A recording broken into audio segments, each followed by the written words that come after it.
Hello, everyone. My name is Derek Lewis, and I'm here to interview Miss Carlotta Monningh.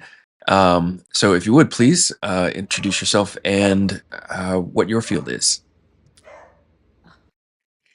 It's okay. We love dogs. Carlotta Monningh, real estate agent, and many things in the past, but currently real estate agent. All right. And how long were you in the field? Uh, 15 years. Excellent.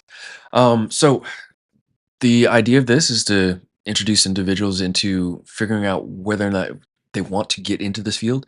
So, what do you think some of the things someone should be asking themselves before they get into this field?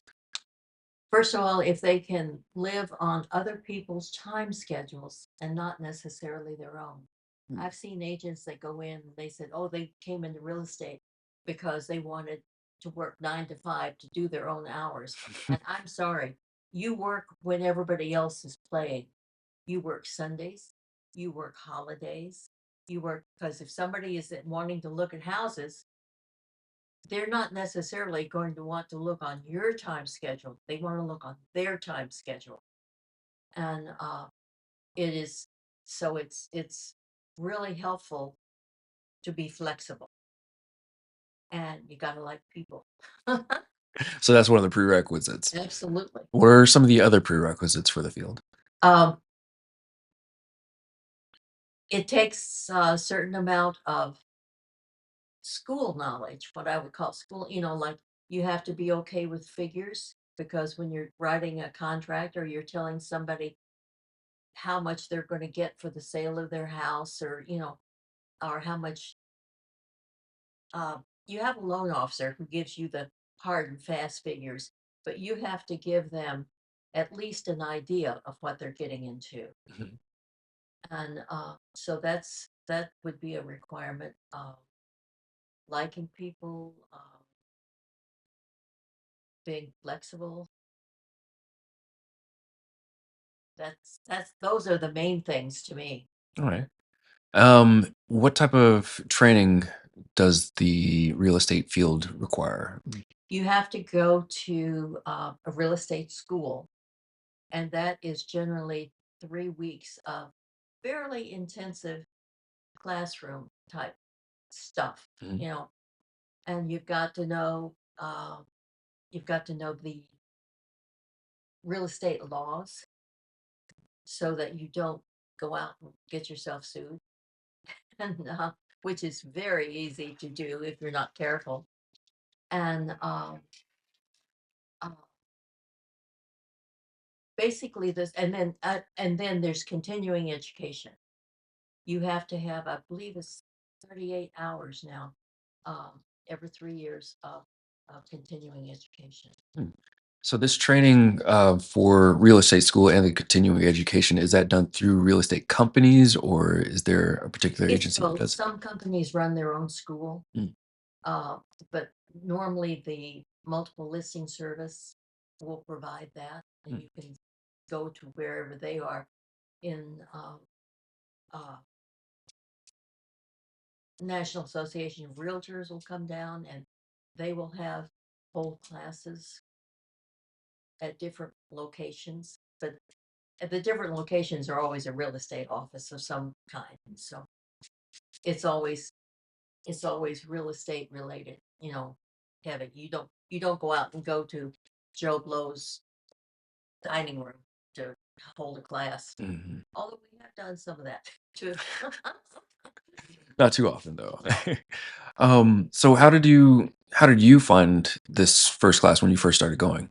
I had done customer service for International Harvester and loved it. This was up in Illinois, and we moved to Georgia, and they didn't have the same setup here, and they had a union, and I couldn't get in. So Mm, I was looking for something to do, and a friend of mine was a church friend of mine, owned her own company, real estate company, and she said, "Oh, Carlotta, you should be a real estate agent." And I said, "Oh, sure." I had not even thought about that. And she said, "Well, why don't you take the class and see classes and see what you think?" So I took the classes didn't tell anyone that I was going to take them because I thought if I failed this, I don't want anybody to know. And I hadn't been in that kind of a class setting for many years, and I wasn't sure how I was going to do it all. Okay. But again, at that point in time, real estate was very much a people oriented group, and it was constant. And even within in the group itself, you were told to network, network, network, to get to know the other agents, to get to, be friends with them, or if Mhm. you're not friends with them, at least to know how they are professionally, so that when you get to a closing table, you've got you're sort of, there's a camaraderie there that you're both wanting to get the particular uh, thing to close it. That's the object, and get through the closing and everybody's happy. That's the object. Doesn't always work that way, but that's the object. Mm, And a lot of it has to do with your rapport with the people involved. that makes sense. Would you say this field is for anyone, or is there like a certain particular? I mean, aside from people who are people, You know, would you say there's like a particular demeanor or something else that maybe would qualify someone to be more for or better for this job than others? um, you can't be you. As I said, you've got to be flexible. And if you're looking for 9 to 5, it's not going to be for you because that's not the way it works. Mm. um, One gal said, "Oh, I want to be home at 3 o'clock when my kids get home from school." Well, that's fine if you can arrange, but you can't do that every day. You know, uh, and not be a success at it. You can do it, but you're just playing games at that point. Right. So this is kind of an all-in field. Exactly, exactly. You live, eat, drink real estate. So no dipping your toes in it. Exact. There's no, and if you dip your toe in, you're going to pull it out and go someplace else. Makes sense. So is that kind of what I guess my question would be, would what is the kind of the method to success aside from like tenacity and having to be in this like wholeheartedly? I go back to being a people person, Mhm. being comfortable with people. Uh, they may have different values than you. They may have different uh, goals than you do.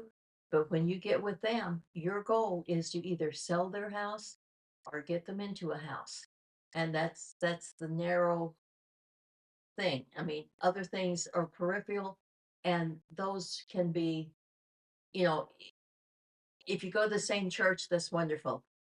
If you belong to the same clubs, that's a plus, and that's where a lot of your people will come from, Mhm. is from the organizations that you're part of.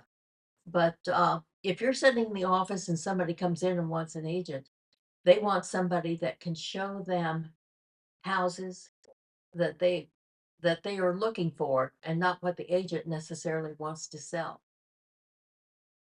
I remember when I bought a house here in Georgia, uh, the agent said to us in the car as he was showing us houses, he said, "I haven't shown you the houses that our office has, other agents have available from our office." And I said, "Are they ones that we want to look at?" "Well, no, but I should show them anyway." And at that point, "I'm sorry, that's not what we're here for. Right. I don't want to look at houses that I don't want to see. So you've got to know your people and know what it is. Listen to them. That I would put that in capital letters. Listen to them and listen to what they don't say also. Mm. And how would you certain like determine that? How could one discern that? Um, okay, if they're talking, okay, this is putting it down into pretty much words of one syllable, real estate. If they are if they're talking about that they want 3 bedroom, 2 bath house, two stories. We want all the bedrooms upstairs. And you listen to them and say, okay, uh, how flexible are you? And what if the master bedroom's on the main floor? Oh, yes, I want the master bedroom on the main floor. But you just said you wanted all the bedrooms upstairs. Well, not the master bedroom, you know. So you've got to listen to, we want to be within walking distance of town. I'm sorry, there's nothing available within walking distance of town. Um, how far are you willing to drive? Well, my wife doesn't drive. Okay, then are you, what, how do you plan on getting around this? And get them to talk about it. And as they talk about it, they will say, okay, well, her cousin Irma lives down the street a few blocks. She can pick her up. So you've just changed the whole scenario. Oh, So you've got to listen to what they're not saying and pull it out of them. okay. You got to dig for some of the Yeah, information you want. Um, see, would why would other people want to get into this field, do you think? because there is flexibility. Mhm. You aren't tied to a 9 to 5 schedule. Um, you can you can pretty much set your own schedule as to how successful you want to be. A lot of people do real estate part time, but when they do real estate part time, uh, it's just that it's a part time job, and it's not a career. Um, I personally don't care for part time agents. I know that they have a function, but they are also not as committed as because as I said earlier, real estate is 9 to 5, 9 to 5, 24 hours a day, 7 days a week, 365 days a year, and a part-time agent can't do that. They'll do a little bit and they'll putz around with it, but they're not as committed as a real estate agent should be. Would you say a part-time agent may not also give as much to the field or the others in that Exactly. office? Exactly. And is that just because of the amount of time that they're able to spend on projects? Yeah. And they also well, the emphasis has changed since I got into it, into the where they used to say network, network, network, and getting to know the other agents. Part-time agent can't do that. You know, they can get to know the other agents in their office, but get they can't go to open houses. They can't do a lot of the things that full-time agents do Mhm. and get to know other agents from other companies. See. Um, so what would be your best advice for someone trying to get into the field? Well, I mean, you can always do the way that most people do, and that is to go to a company and have them refer you to a school and you sign up for the school, Okay. you know, and that's one way. But if it were me, I think I would ask if there is an agent there that I could shadow. Okay. And I mean, you can't do anything and you've got to be able to keep your mouth shut, you know, but shadow them for a few days or a couple of weeks or something and see if that's what you really want to do. Mhm. Okay. So that would be kind of like a little, not necessarily OJT because you wouldn't be getting paid for that time, but Correct. so that would just be more on the side of interning Yeah, somewhere. yeah, yes, it would be sort of that, yeah. All right. What would you expect when you're shadowing people? I would expect to see everything straight through from when they do write a listing agreement, to when they go to the closing table. Mm, Or if they've got people that they're showing houses to, I would go along and kind of hang in the background and just watch what the agent does and how to show a house because there's a a knack to showing a house. I mean, you don't just open the door and say, go take a look. You walk through and say, oh, did you notice this over here? And you've got to go in this back room back here. There's a room back here. You may not have seen that. And just make sure that they see the whole house. right. So that would, and so to shadow somebody, you would just follow the agent and stay in the background. And pick up those things. Now, you were talking about the listing. What is that? The listing is where somebody wants to sell their house Okay. and they call you and you go out and you go through, you look at the house and you do your comps, which is looking to see what other houses in the subdivision have sold for. And you do kind of a plus and minus. The house across the street sold for this amount, but it has a pool. The one you're at does not have. So if it sold for 500,000, you can probably drop $5,000 on for the pool. And uh, one house has a basement, another house does not. So you do all that to come to what you think the house will sell for. Okay. And then you talk to them and they sign a contract and you put it on the market. Makes sense. What are places people can find opportunities within real estate? I mean, being able to maybe move to, or like some of the different positions that are in the real estate field. There's not there's not that many. Some people go form their own, what I call them a quasi company, but they form their own group within the company that they're with. And somebody in that group may take over and they'll do all the input for all the agents. If you do that, then the person that's in charge of that group has to make sure that all of the agents that are under her care that signed up to be part of her group uh, get what they need to do their job. It's like a big mentoring service, Okay. for lack of a better word. Uh, that I was never part of a group because that's not my thing, you know.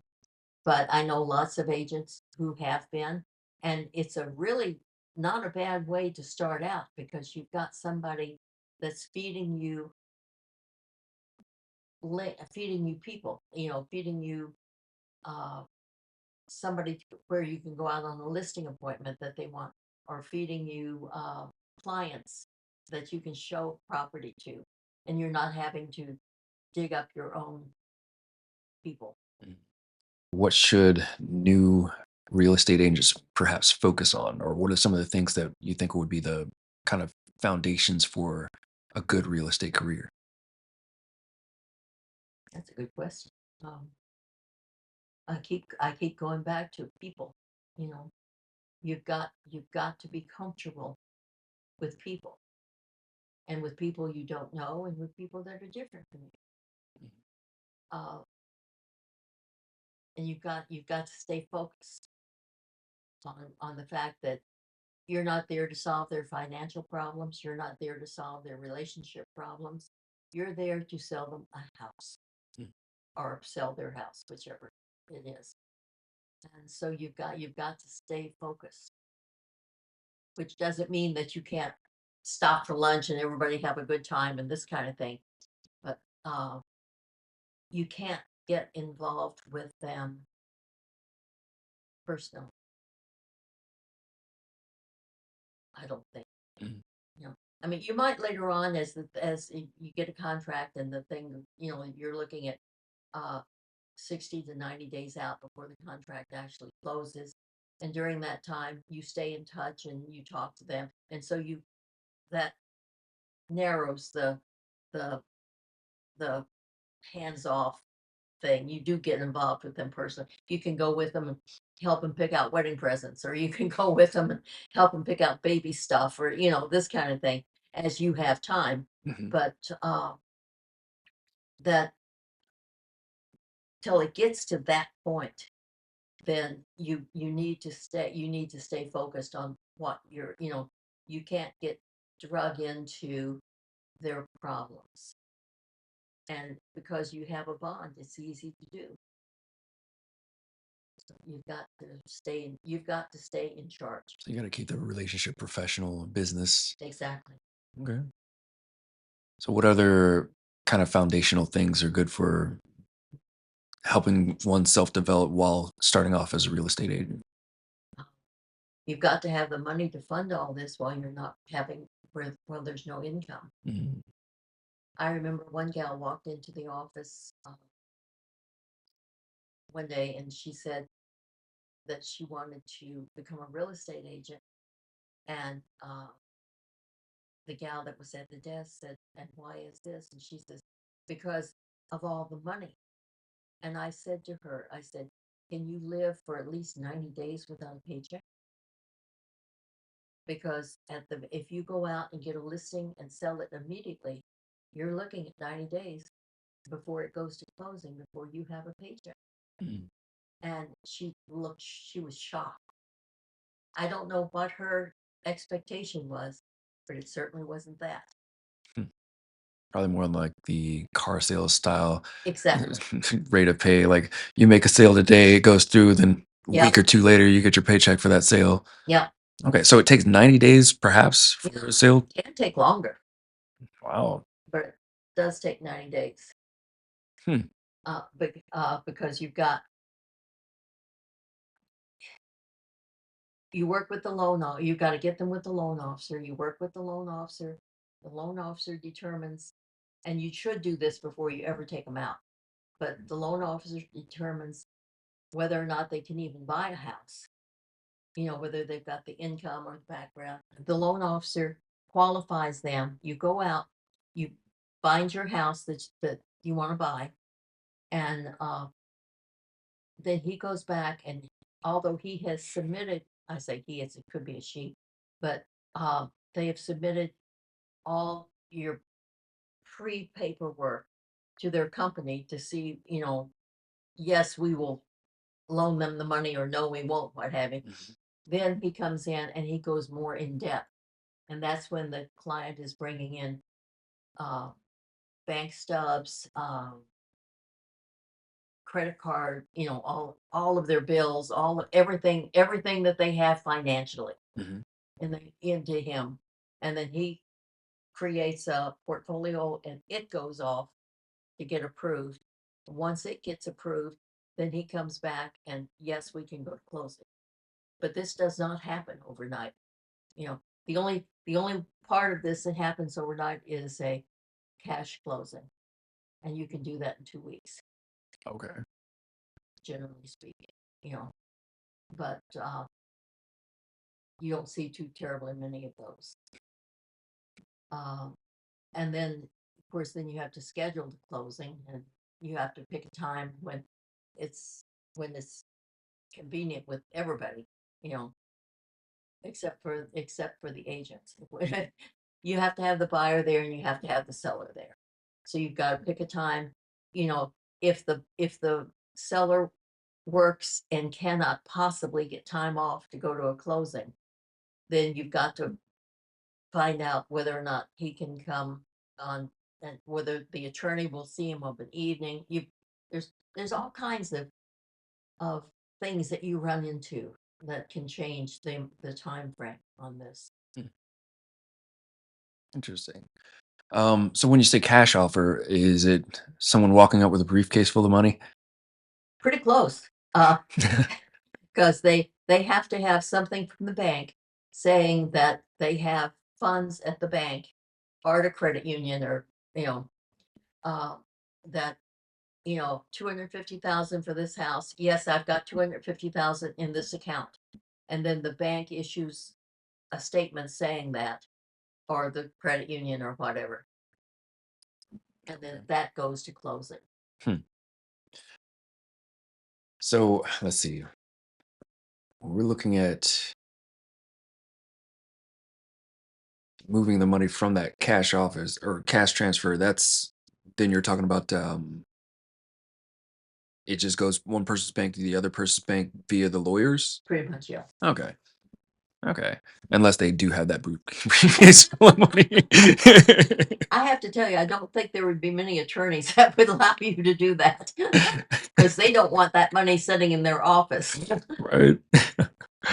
What are the positives of someone working as a real estate agent? Oh, well, again, as I said, the ability to control to some. it's really funny. I sit here and I say, okay, you're working 24 hours a day, 7 days a week, 365 days a year. And yet at the same time, you can control your hours. Mhm. I mean, you can't say, well, you can, but I wouldn't recommend it. You can't say, I need to be home at 3 o'clock every day when my kid gets home from school. And then I can't do anything after that. You know, that's very difficult Mm. for a real estate agent. But if you have a doctor's appointment, you know, there's no problem. I can show houses in the morning.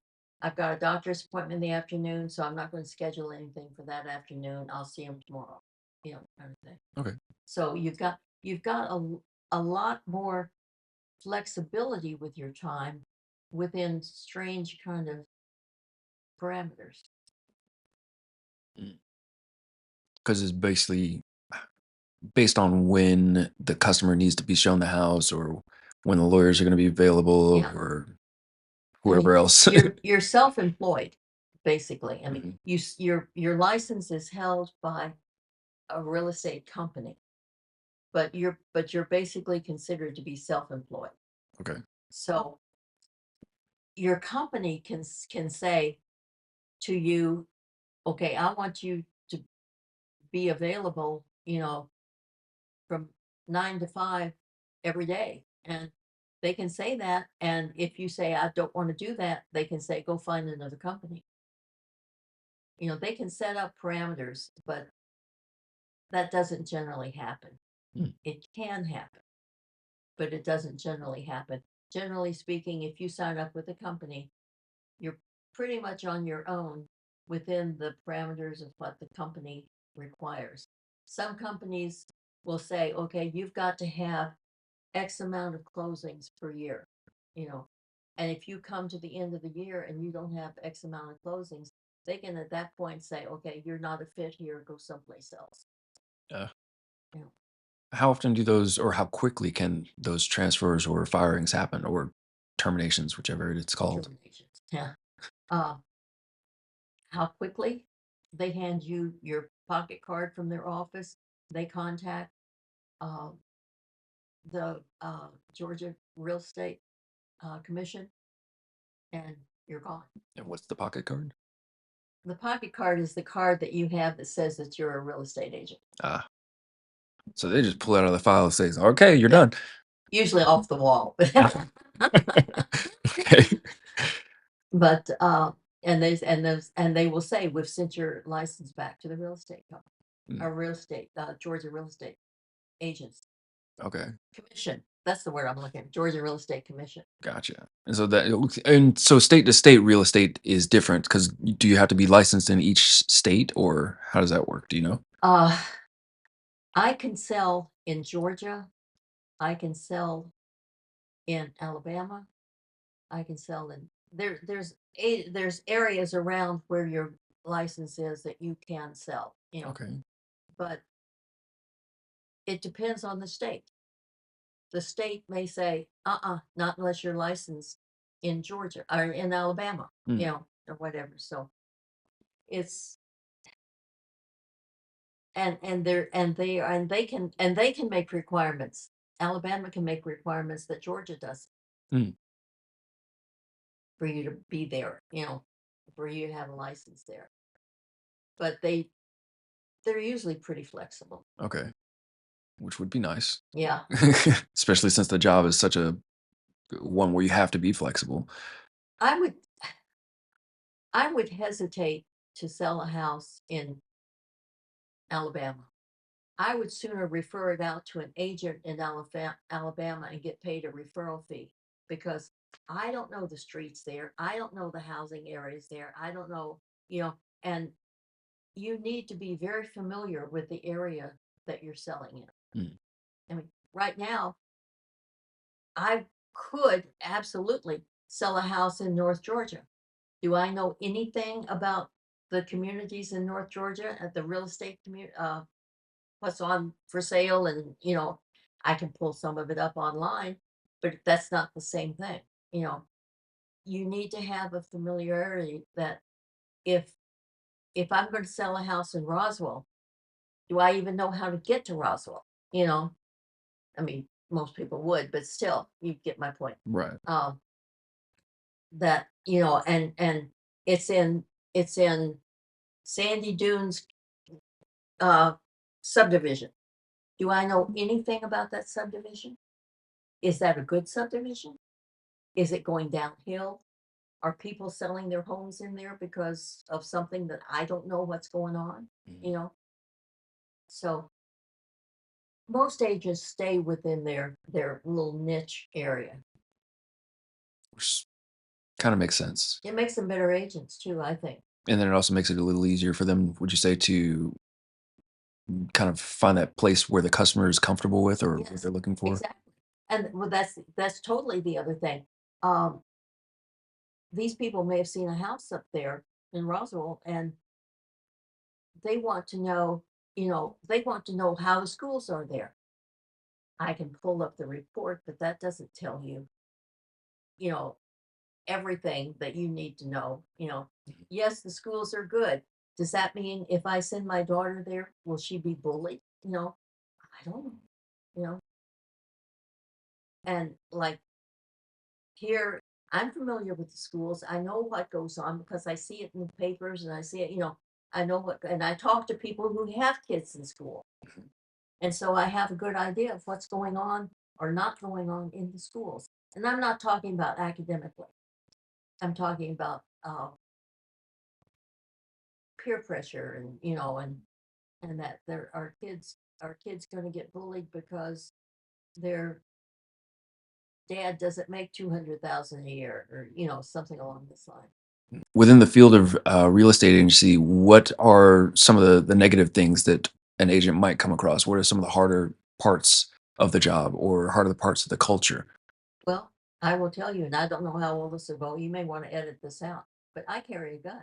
Mm, And if I'm showing houses and the house is a foreclosure or whatever, if I'm going in that house, that gun is going with me because I don't know what I'm walking into.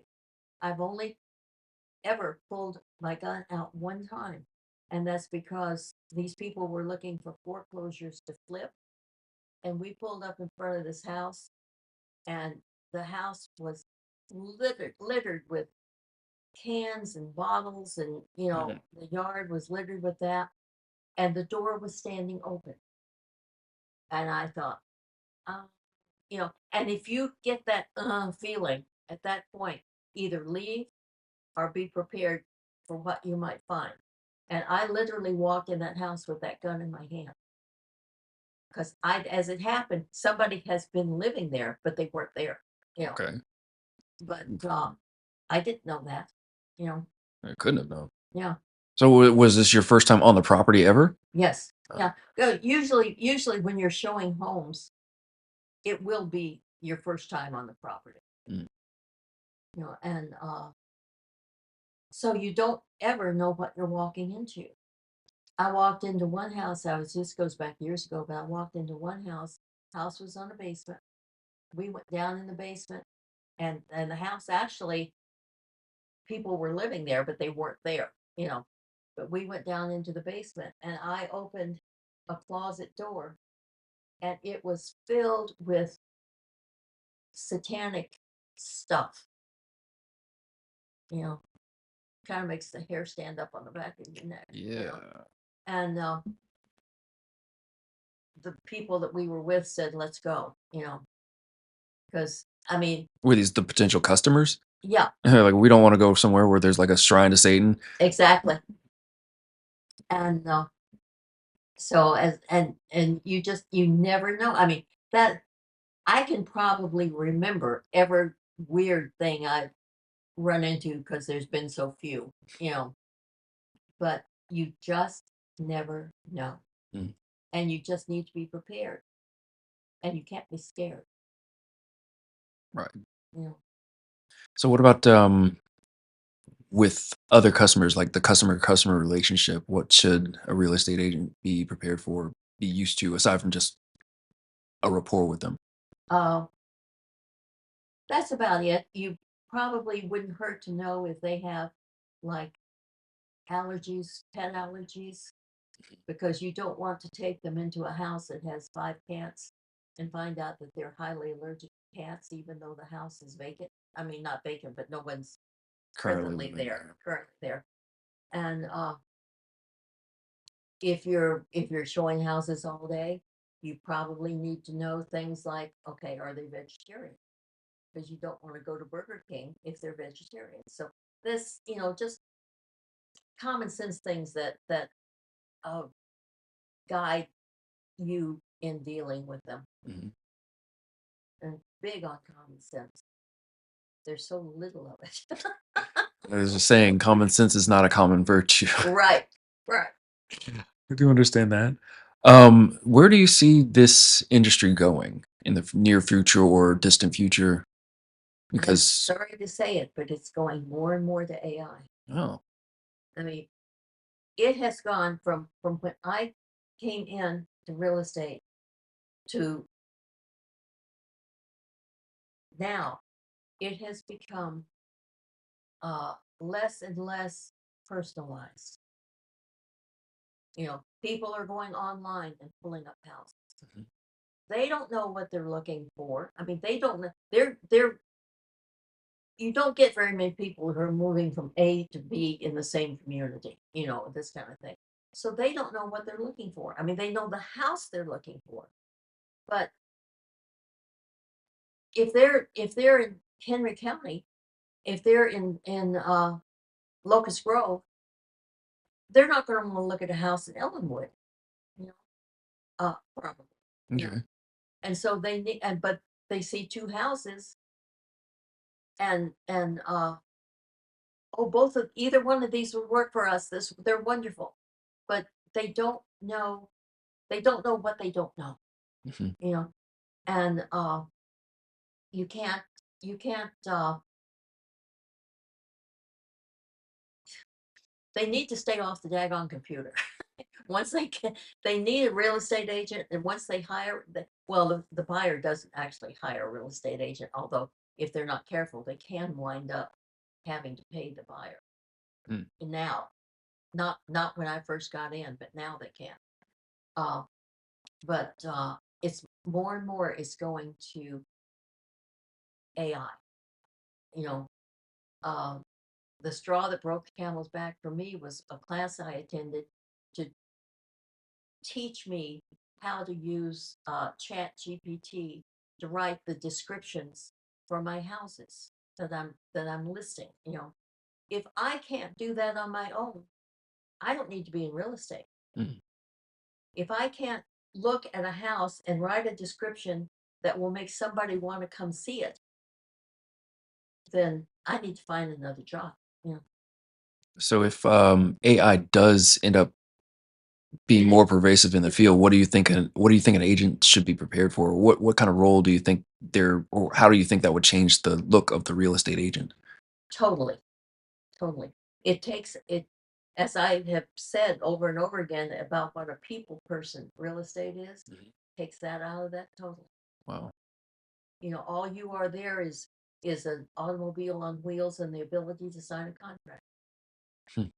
You know, they're not looking for your input at all. In fact, they don't want it. They think, as I said, they don't know what they don't know. And they think that I see some of it now, that that that they know everything they need to know, that the only reason they need a real estate agent is to write the contract because they can't legally do it themselves. Okay. Not okay. Not okay, no. And it it spoils the profession, and it is a profession, and it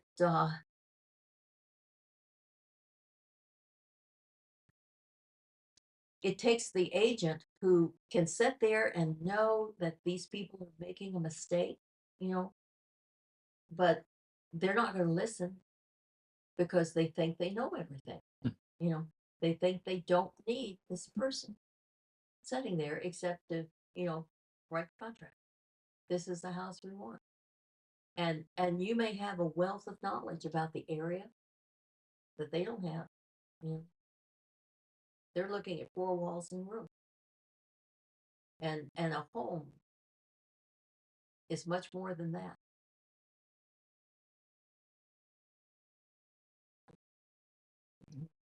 So speaking of people like customers dealing with the customers and them thinking they know everything, what are some of the things you've had to correct a customer about, or perhaps steer them toward or away from? My biggest thing, and I joke about this, but it's fairly serious, are first time home buyers who want what their mom and dad had after 40 years. It's, I mean, they don't look back to where their mom and dad started. Mhm.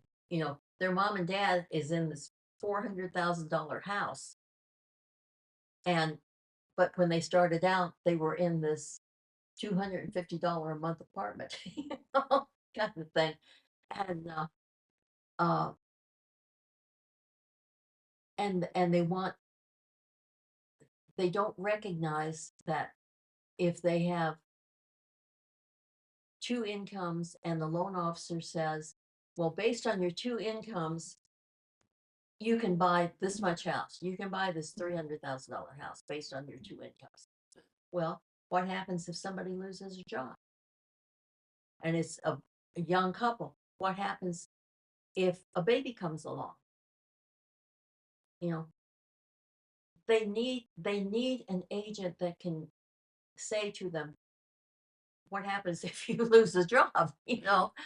And because the loan officer won't, the loan officer is basically cut and dry. He or she deals with figures pretty much. I mean, they have a rapport with people, but their object is to whether or not they can on paper qualify for this loan, and they don't necessarily think about life changes. you what happens if one of them dies? you know what then? And then they say, okay, well, you can sell the house. Well, maybe not. I mean, you might be able to sell it, but can you get out of it what you owe on it, plus all the real estate costs and moving and all of this bit while you're grieving over your loss? I mean, that's why I say real estate is such a people person. You've got to you've got to have a heart for your client, even if they don't want you to. I'd rather have somebody not buy a house from me because I pointed out some facts to them that they didn't necessarily want to look at. They wanted more than they could afford, or you've got a $500,000, 500. You've got a $5,000 a month mortgage on this house. Can you do that? You know, uh, and again, going back to what happens to this house if something happens to one of the incomes. They don't want to hear that, Mm. but they need to hear it. And sometimes that's where the real estate agent comes in. We've spoken before about garages. Would you like to? Would you like to elaborate on that? Yes, I can't tell you the number of young people I've said that, they've got this bright, shiny new car, and they said, "Oh, we have to have a garage to put our car in." And I show them houses they can afford. And not all of them have garage. No, we have to have a garage to put our car in. And so they find a house with a garage, which is maybe not the house that they would have bought if they weren't so fixated on the garage. And you go over there a year later, the car is setting out in the driveway, and the garage is floor to ceiling with junk. Oh, people and their stuff. Exactly. Either that or the boxes for everything that they have inside of the house. Yeah, exactly. And in fact, I said to one couple one time, I said, why don't you go out and get a oh, riddle unit, that, storage unit Mm, that you can put the stuff in and give you your garage back. And they said, oh, well, we can't afford that. You know, you make your choices. yeah. Um, Let's see. What about the work culture for a real estate agent, like dealing with other agents or perhaps other lenders, or you mentioned attorneys?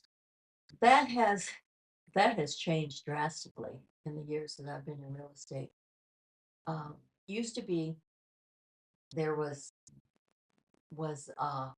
every Wednesday there was an open house someplace, and sometimes two or three. But you would go there, and that's where, and it was for agents, not for clients. It was for agents, Hmm. and to preview the house, so that if they have a buyer, they've already seen this. I've sold several houses because I saw them on a Wednesday at the open house. You go, you have lunch, you tour the house, and then I would go out, and then somebody would come along, and they would say, "I want a house that has this, this, this, and this," and I would say, you know, in the back of my mind, I just saw a house exactly like what you're looking for. Would take them out there, and because of that, Mhm. and because I went to the open house, because I know the realtor, everything goes so much smoother. You know, it's not an adversarial thing. It's not, well, you came in with a lower offer than what we've got it listed for. Hey, counter back, you know, and see if we can find a meeting place. Okay. And but they don't do that anymore. There's rarely ever an open house, and certainly not like the ever Wednesday ones that they used to have. Uh, and I the I had a closing last year. I had the seller, and the buyers came to the closing table. No agent with them. Uh, First time home buyers. I don't think they'd ever been in an attorney's office before, least of all for closing on a house.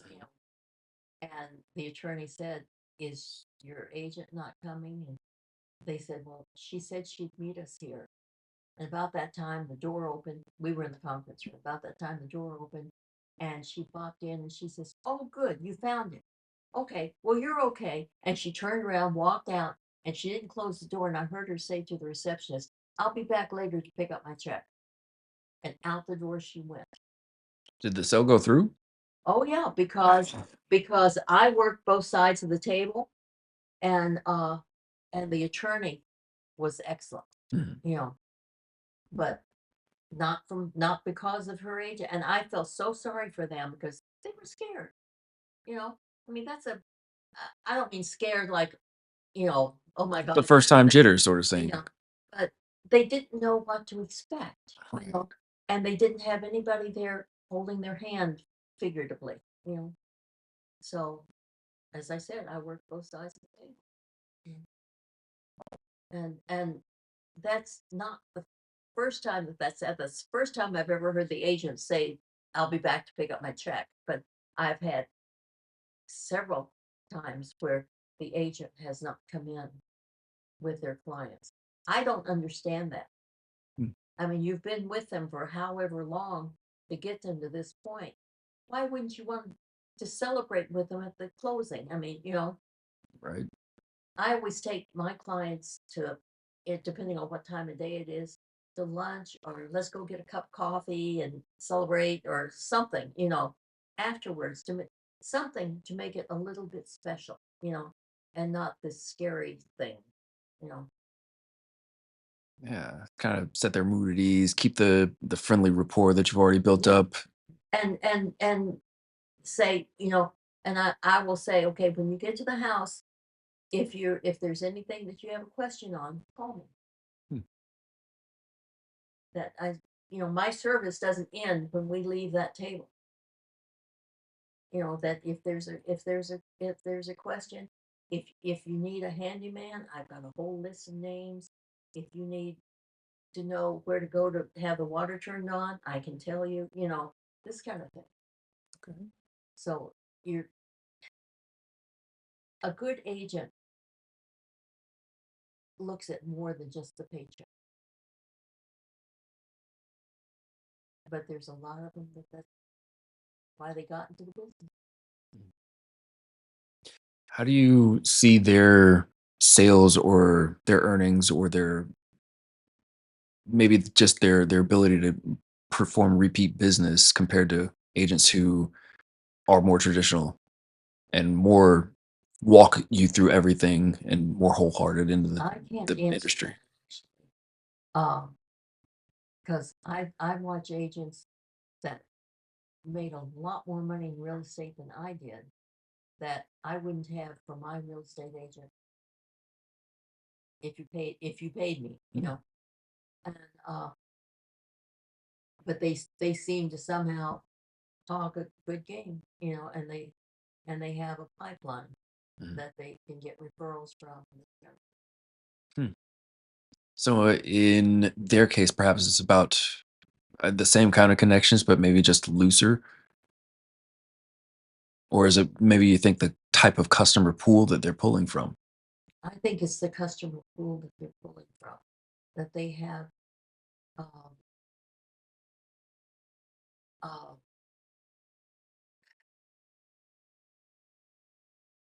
they have.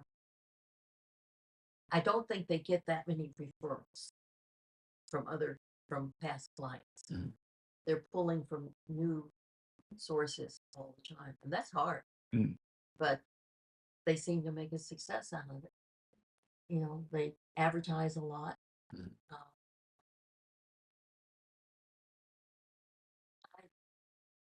I talked to somebody the other day, and uh, she was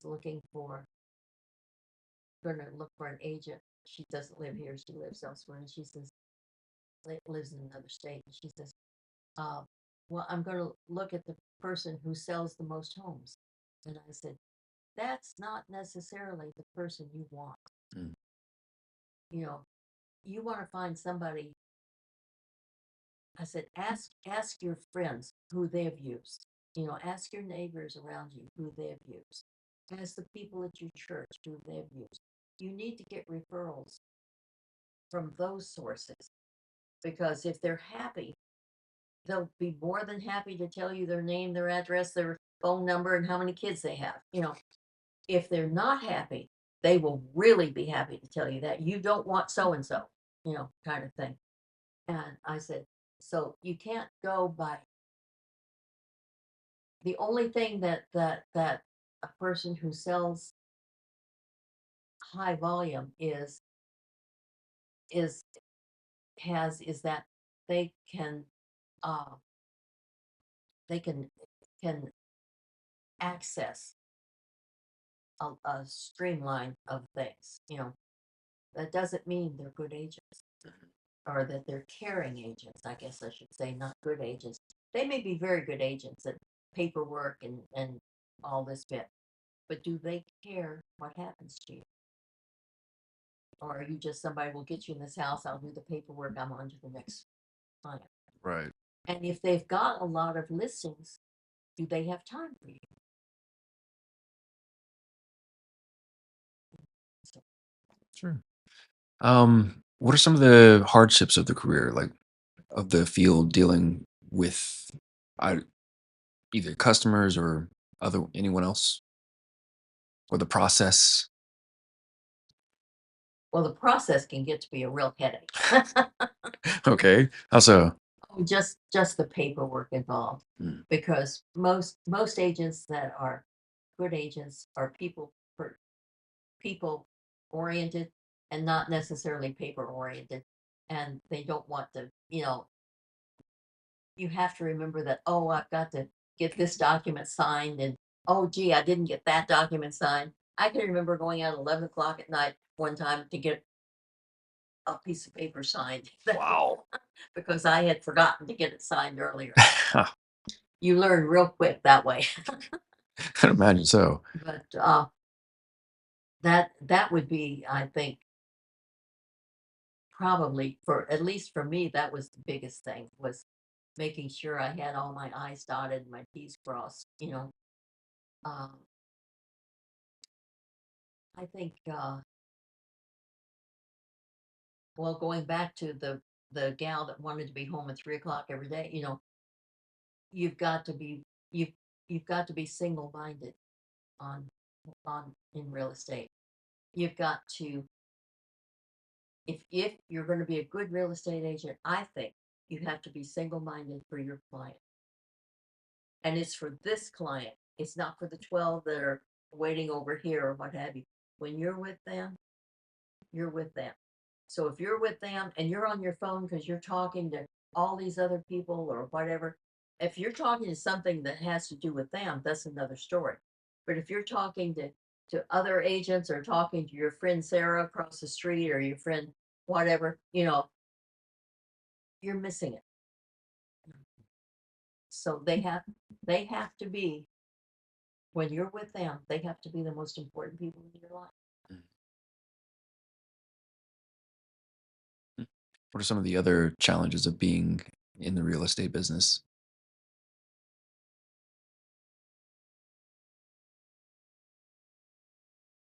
I would say that just the biggest one is the fact that there's a standing joke about oh, in fact, I said it just the other day. I was talking to an agent, and I said I didn't call you on the weekend because uh, I figured you wanted some time to your own. And she said, "You mean you actually think I have a life?" And I know better, but I figured she didn't need me adding to it because I just had a question. But that is probably the biggest thing that that you've got. It's hard to maintain a regular life because you plan on having people over for dinner and you get a call from somebody that you've been showing houses to for the last 6 months, Mhm. and they say, "We found it. We found the one we want. We want you to come show it to us right now." Hey, you've been working with them for 6 months trying to find something that they like, you know, and they want to see this house and it's going to be it. You've got people coming for dinner. What do you do? If you're married, you turn them over to your spouse and hope that he or she can get it all together. Uh, if you're not married, you call the people that are coming over and say, "Can we reschedule? I've got to go out and do work." And so it's you don't have a life. I mean, you've got to you do, but you've got to carve it out. It's not like other occupations where you get up in the morning, you go to work, you come home, and Those traditional jobs where it's just a yeah, 9 to 5, like that right, one lady was saying she wanted. yeah, right, exactly. All right. Well, I do appreciate you taking time for this interview. Do you have any closing thoughts or things that you think someone might want to know or that I missed?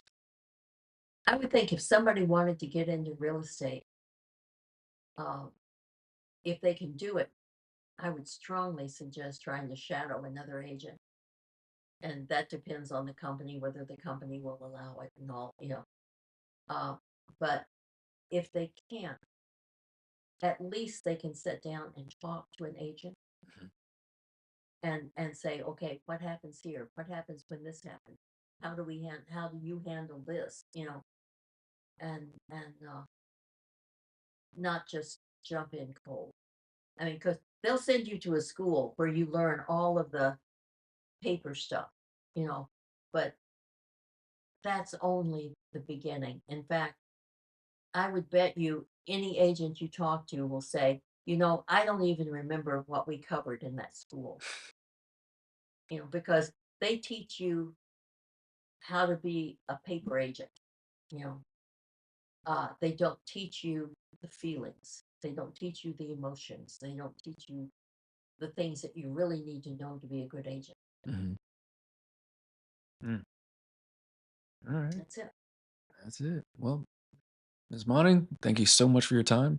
Real estate agent Carlotta Monningh. Thanks again.